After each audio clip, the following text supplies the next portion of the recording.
અમદાવાદમાં ઢોર પાર્ટીની ટીમ ઉપર બે સ્થળો પર હુમલાની ઘટના બની છે। બાપુનગર અને ભાડજમાં ઢોર પાર્ટીની ટીમ ઉપર હુમલાની ઘટના। બાપુનગરમાં પકડેલા ઢોરને છોડાવી જનાર શખ્સ સામે અરજી કરવામાં આવી છે, તો ભાડજમાં વિક્રમ અને સાગર ભરવાડ નામના શખ્સ સામે પણ અરજી કરવામાં આવી છે। વધુ બે જગ્યા ઉપર ઢોર પાર્ટી ઉપર હુમલાની ઘટના અમદાવાદમાં બની છે।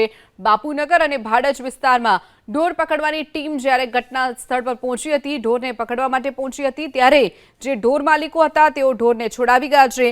બાપુનગરમાં પકડેલા ઢોરને છોડાવી જનાર શખ્સ સામે અરજી કરવામાં આવી છે, તો આ તરફ ભાડજમાં વિક્રમ અને સાગર ભરવાડ નામના શખ્સ સામે અરજી કરવામાં આવી છે।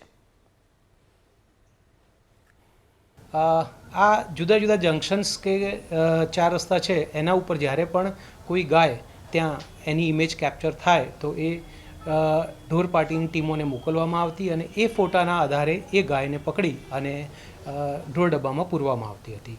હવે આ પદ્ધતિમાં એક ટેકનોલોજીનો ઉમેરો કરી અને એઆઈ અને ડીપ લર્નિંગ આ બંને મેથડ યુઝ કરી એક પાયલોટ પ્રોજેક્ટ